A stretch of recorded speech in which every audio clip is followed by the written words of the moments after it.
જૂનાગઢથી સમાચાર મળી રહ્યા છે। સિવિલના ડોક્ટર સામે દુષ્કર્મની ફરિયાદ। ઓર્થોપેડિક ડોક્ટર સામે દુષ્કર્મની ફરિયાદ। ડોક્ટર કેતન પરમાર સામે 21 વર્ષીય યુવતીએ નોંધાવી છે ફરિયાદ। ડોક્ટર સામે દુષ્કર્મ અને ધાકધમકીનો પણ દાખલ કરવામાં આવ્યો છે ગુનો। ફરિયાદી યુવતી શહેરના ઝાંઝરડા રોડ પર આવેલી એક ખાનગી હોસ્પિટલમાં કરતી હતી ઇન્ટર્નશીપ। તે જ હોસ્પિટલમાં કેતન પરમાર ઓપરેશન કરવા જતો ત્યારે ભોગ બનનાર યુવતીના મોબાઈલ નંબર મેળવી વાતચીત શરૂ કરી પ્રેમ જાળમાં ફસાવી હોવાનો આરોપ લગાવ્યો। અનેકવાર યુવતીને કારમાં બળજબરીપૂર્વક લઈ જઈ દુષ્કર્મે ગુજાર્યું હોવાના પણ આરોપ લગાવાયા છે।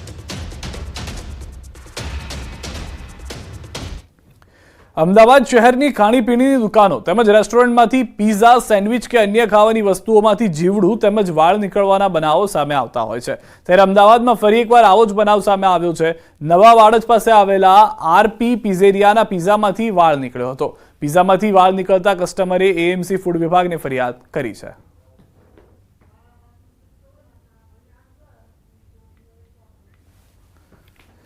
અમદાવાદના ઓઢવ વિસ્તારમાં ફેક્ટરીમાં બ્લાસ્ટની ઘટનામાં 2 લોકોના મોત થયા છે। અરિહંત એસ્ટેટમાં આવેલ ફેક્ટરીમાં બ્લાસ્ટ થયો છે। કંપનીમાં ચાલી રહી હતી કોટિંગની કામગીરી સમયે ફાટ્યું હતું બોઇલર। ફેક્ટરીના માલિક અને એક કારીગરનું ઘટના સ્થળે મોત। ફેક્ટરીના માલિક પણ ઉછળીને બહાર પડ્યા। ફાયર વિભાગની 3 ગાડીઓ ઘટના સ્થળે પહોંચી ચૂકી છે। તો દ્રશ્યોમાં જે રીતે આપ જોઈ રહ્યા છો, ભયંકર આગ લાગી હતી। કંપનીમાં કોટિંગનું કામ ચાલી રહ્યું હતું અને એ સમયે આ બોઇલર ફાટ્યું હોવાની જાણકારી છે। કયા કારણોસર આ ઘટના ઘટી છે તેની તપાસ કરવામાં આવશે। હાલમાં ફાયર બ્રિગેડ તરફથી તમામ લોકોને સુરક્ષિત બહાર કાઢવાના પ્રયાસ અને આગ પર કાબુ મેળવવાના પ્રયાસ યથાવત છે। ઘટના સ્થળ પર માઇનર ફાયર છે અને કમ્પ્રેસરની પાસે એલપીજી સિલિન્ડરો હતા। તે પ્રાથમિક દ્રષ્ટિએ જોવાતા ટોટલ 5 એલપીજી સિલિન્ડરોને રિકવર કરીને બહારની તરફ સુરક્ષિત કરી દેવામાં આવ્યા છે। સાથે સાથે ઘટના સ્થળ પર 2 કેઝ્યુઅલ્ટીઝ જે ગંભીર રીતે ઇન્જર્ડ છે। અત્યારે હાલમાં પોલીસ અને એફએસએલની ટીમ આગળની ઇન્વેસ્ટિગેશન કરી રહી છે। ગુજરાતી સમાચાર। નીટની તપાસનો મામલો। તપાસ માટે સીબીઆઈની ટીમ ગોધરા પહોંચી છે। પંચમહાલ પોલીસ સીબીઆઈને હેન્ડઓવર કરશે સમગ્ર કેસ। હેન્ડઓવર કર્યા બાદ તપાસને લઈને સીબીઆઈ આગળ વધશે। તપાસ અધિકારી સાથે સીબીઆઈના અધિકારીઓની બેઠક થઈ છે। નીટ મામલે પંચમહાલ એસપીનું મોટું નિવેદન। પંચમહાલ પોલીસ સીબીઆઈની ટીમ સાથે છે। અમે તમામ રીતે સીબીઆઈની ટીમને સપોર્ટ કરી રહ્યા છીએ। કેસ હેન્ડઓવર કરવાની કાર્યવાહી ચાલી રહી છે। રાંચી અને પટના સાથે ગોધરાની લિંક હોવા મામલે હાલ કંઈ કહેવાથી ઇનકાર કર્યો।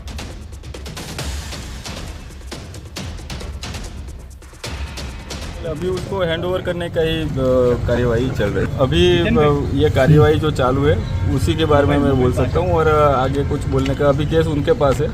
तो हम ज़्यादा उनको जो भी सपोर्ट चाहिए वो हम एक्सटेंड कर रहे हैं और उसके बारे में अभी मैं कुछ ज़्यादा बोलना है। नीट परीक्षा में चोरी करवाना षड्यंत्र ने जे पर्दाफाश थयो हतो ने जेनी तपास सीबीआई ने सौंपवामां आव्यो। आपने सीधा दृश्यो बतावीश। वहेली सवारे ज गोधरा सर्किट हाउस खाते सीबीआईनी टीम આવી પહોંચી હતી અને પંચમહાલ પોલીસ પાસેથી જે તપાસ છે તેને હેન્ડ ઓવર કરવાની કાર્યવાહી ચાલી રહી છે। આપ દ્રશ્યોમાં જોઈ શકો છો સીબીઆઈના જે સભ્યોની ટીમ છે તેના દ્વારા અહીંયા જે જરૂરી પ્રિન્ટ આઉટ સહિતની જે કામગીરી છે તે મેળવવા માટેની જે જરૂરી સાધન સામગ્રી છે તે મંગાવવામાં આવી રહી છે। સાથે સાથે પંચમહાલ જિલ્લા પોલીસ વડા અને તપાસ અધિકારી ડીવાયએસપી એનવી પટેલ પાસેથી સીબીઆઈની ટીમ દ્વારા કેટલીક જરૂરી માહિતી પણ મેળવવામાં આવી છે। આ ઉપરાંત જે સીબીઆઈ છે તેઓ દ્વારા અધિકારીઓની પૂછપરછ બાદ જરૂરી જે દસ્તાવેજો છે તે પણ મેળવવાની કામગીરી કરવામાં આવનાર હોવાનું જાણવા મળી રહ્યું છે। राजेश जोशी, न्यूज 18 गुजराती, गोधरा, पंचमहाल। અમદાવાદથી સમાચાર। ડ્રગ્સના દૂષણ અંગે હર્ષ સંઘવીનું નિવેદન। આ માનવ અને દાનવ વચ્ચેનો જંગ છે। આ કોઈ સામાન્ય જંગ નથી। આ અભિયાનને જંગ તરીકે લડવા માંગીએ છીએ। અમદાવાદમાં યોજાયેલ એક કાર્યક્રમમાં હર્ષ સંઘવીએ આ નિવેદન આપ્યું છે, જેમાં ડ્રગ્સ વિરોધી જે આખું ઓપરેશન ચલાવવામાં આવી રહ્યું છે તેઓને તેમણે જંગ કહી વાત કરી છે।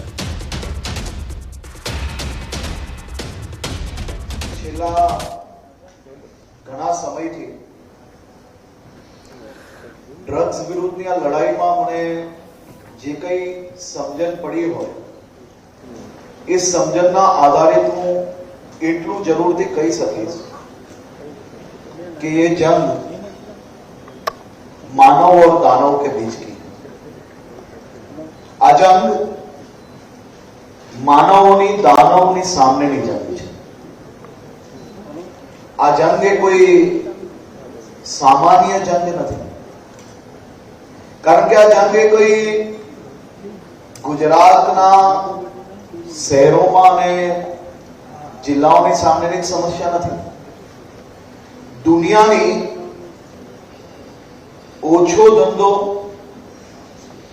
ઓછો સમય આપીને સૌથી વધારે રકમ કમાઈ શકવાનો વેપાર એટલે કે ડ્રગ્સનો વેપાર. હવે આ ચેલેન્જીસનો સામનો કરવા માટે બે રસ્તા હોઈ શકે. એક રસ્તો કે સરકાર આંખ આડા કાન કરે,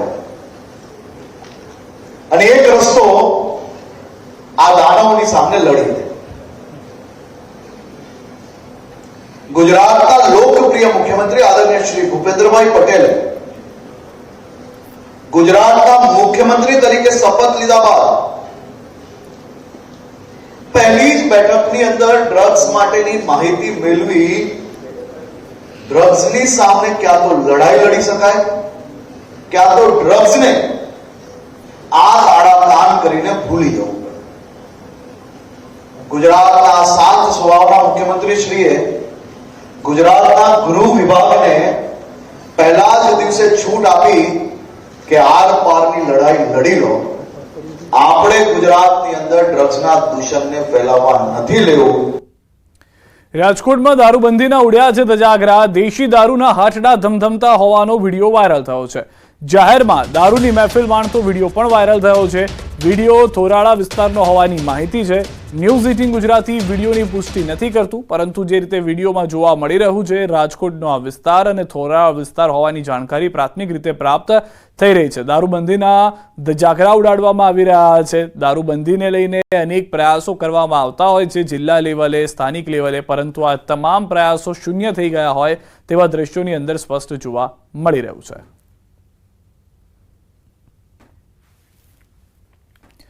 કચ્છની સમાચાર. નવીનાળ ગામથી દેશી દારૂ ઝડપાયો છે. એસએમસીએ દરોડા પાડતા ઝડપાયો છે દારૂ. 340 લીટર દેશી દારૂ સાથે 9 આરોપી ઝડપાયા છે. દેશી દારૂ કૌભાંડના મુખ્ય 3 આરોપી ફરાર છે. 2,67,000થી વધુનો મુદ્દામાલ જપ્ત કરાયો છે. દારૂનું નેટવર્ક કોંગ્રેસના પૂર્વ તાલુકા પ્રમુખના હાથમાં. દેશી દારૂનું મુખ્ય નેટવર્ક ચલાવનારા ગજુભા જાડેજા મુન્દ્રા તાલુકા કોંગ્રેસના પૂર્વ પ્રમુખ, આશાપુરા ચેરિટેબલ ટ્રસ્ટના પ્રમુખ અને નવીનાળના માજી સરપંચ હોવાની માહિતી મળી રહી છે. સુરતમાં પોલીસ જાપ્તામાંથી ભાગેલા આરોપી અને તેના મિત્રોને વડોદરાથી ઝડપી લેવાયા છે. લિંબાયતમાં એનડીપીએસનો આરોપી સિવિલ હોસ્પિટલમાં પોલીસ જાપ્તામાંથી ફરાર થઈ ગયો હતો. આરોપીએ પેટમાં દુખાવાની ફરિયાદ કરતા સિવિલ લઈ જવાયો હતો, જ્યાં પ્રિઝનલ વોર્ડમાં આરોપીને દાખલ કરાયો હતો. આરોપીના મિત્રો ટિફિન આપવાના બહાને સિવિલ પહોંચ્યા હતા. બાદમાં જાપ્તામાં ઉભેલી પોલીસને રૂમમાં બંધ કરીને આરોપીને ભગાડી ગયા, જેને લઈને પોલીસે અલગ અલગ દિશામાં શોધખોળ આદરી હતી. ત્યારે સરથાણા પોલીસે બાતમીના આધારે વડોદરાથી આરોપી અને તેને ભગાવી જનાર મિત્રની ધરપકડ કરી લીધી છે. 1:35 વાગે આરોપી ગાર્ડને તેમજ બાજુના સહાયકને ધક્કો મારી અને ફરાર થયેલ હતો. જે અનુસંધાને ખડોદરા પોસ્ટે ખાતે ગુનો દાખલ કરવામાં આવેલો હતો, જેની તપાસ એનડી મીર નાઓ ચલાવી રહેલા હતા. અને આજ રોજ સરથાણા પોલીસની બાતમી હકીકત મળેલ, જે આધારે તેમની ટીમ બરોડા ગઈ અને બરોડાથી શાહરૂખ ઉર્ફે ચીકની તેમજ ફૈઝલ ખાન ઉર્ફે બચ્ચી નાઓની અટક કરેલ છે. સમાચારોમાં હાલ રોકાઈશું એક વિરામ માટે. આપ જોડાયેલા રહો ગુજરાતની number 1 news channel news 18 Gujarati સાથે.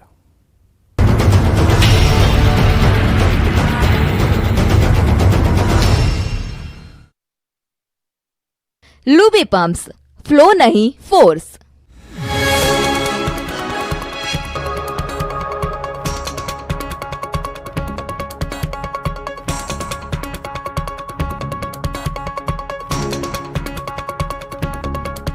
लूबी पम्प्स, फ्लो नहीं फोर्स. मैनेजमेंट मेरे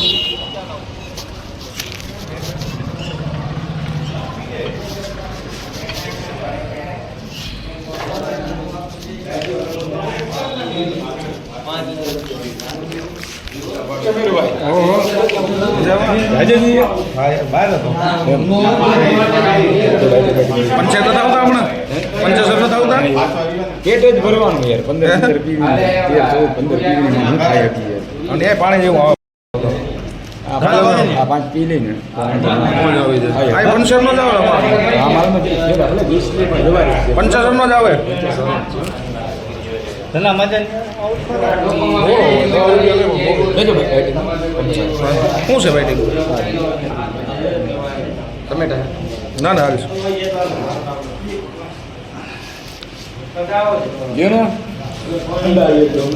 લાવો એક કટકે લાવો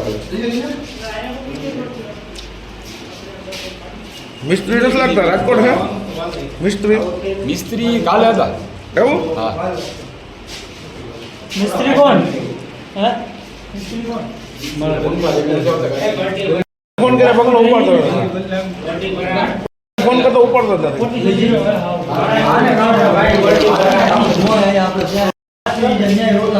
પૂછ્યો ને જેતપુર તો એને ફોન કર્યો ડીએલસીબી ઓફિસ આવી મને તો 2 મિનિટ પછી હું પૂછ્યો ને અહીંયા તો બીજા એવું આવ્યો મને કે રેડી થઈ ગઈ હાલો ભગવાન બાકી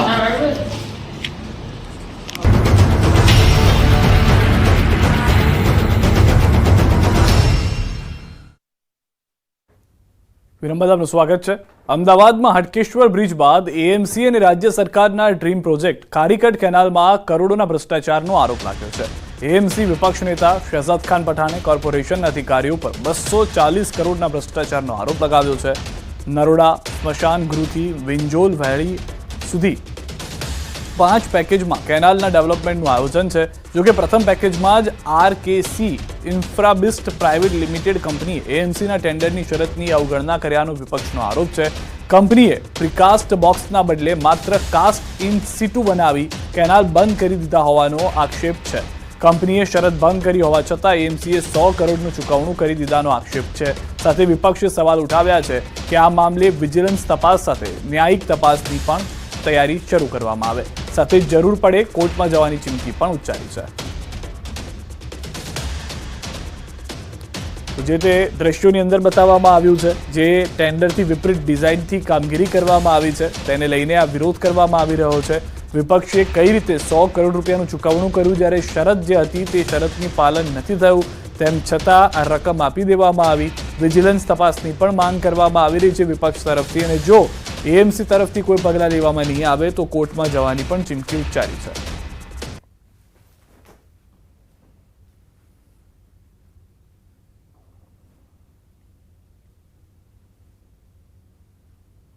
टेंडर के मुताबिक क्लियरली कहा गया था कि प्रीकास्ट और कास्टिंग सीटू के बॉक्सेस बनाने थे. उसके लिए एक डिज़ाइन कंसल्टेंट भी रखा गया था जिसका नाम मल्टीमीडिया कंसल्टेंट था, और पूरे प्रोजेक्ट की देखरेख करने के लिए एक पीएमसी कंपनी भी रखी गई है. इस पूरे प्रोजेक्ट में प्रीकास्ट ना होने से 240 करोड़ रुपए का भ्रष्टाचार सामने आ रहा है. ખારીકટ કેનાલ નવીનીકરણ પ્રોજેક્ટમાં ભ્રષ્ટાચારના વિપક્ષે આક્ષેપ કર્યા છે. ટેન્ડરમાં મંજૂર થયેલી ડિઝાઇનથી તદ્દન વિપરીત કામગીરીનો આરોપ છે. 12.5 કિલોમીટરની કેનાલની મધ્યમાં પ્રીકાસ્ટ બોક્સ મૂકવાની ડિઝાઇન નક્કી કરાઈ હતી. 5 પેકેજમાં કામ કરવા 3 કોન્ટ્રાક્ટરોને કામગીરી સોંપાઈ છે. જોકે પ્રથમ પેકેજમાં ડિઝાઇનથી વિપરીત કામગીરી થતો હોવાનો વિપક્ષનો આરોપ છે. કેનાલમાં પ્રીકાસ્ટ બોક્સના બદલે ડાયાફ્રેમ વોલ બનાવી કામ થયું હોવાનો આક્ષેપ છે. વિપક્ષે આ ભ્રષ્ટાચારમાં ઉચ્ચ અધિકારીઓ અને નેતાઓની મિલીભગત હોવાની શંકા વ્યક્ત કરી છે. જોકે સત્તા પક્ષે આ તમામ આરોપોને નકાર્યા છે. સાથે જ ટેન્ડરની શરત મુજબ કામગીરી ચાલી રહી હોવાનો દાવો કર્યો છે. કહ્યું વિકાસના કામમાં વિપક્ષ રોડા નાખવાનું કામ કરી રહ્યું છે.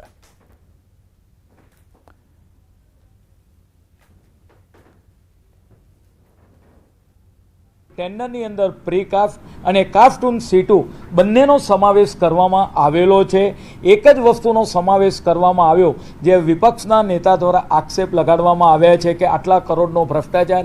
આમાં કોઈ જ પ્રકારનો ભ્રષ્ટાચાર નથી, પરંતુ પૂર્વ વિસ્તારની અંદર એક સારું આયોજન, સારું ખારીકટ કેનાલનું કામ થઈ રહ્યું છે, એની અંદર રોડા નાખવાનું કામ થઈ રહ્યું છે. જે જગ્યાએ કાસ્ટિંગ સીટુ પ્રમાણે કામગીરી થયેલી છે તો કાસ્ટિંગ સીટુ પ્રમાણે જ પેમેન્ટ કરેલું છે, અને પ્રીકાસ્ટની કામગીરી થયેલી હશે તો ત્યાં પ્રીકાસ્ટ મુજબ જ કામગીરી કરવામાં આવી રહી છે.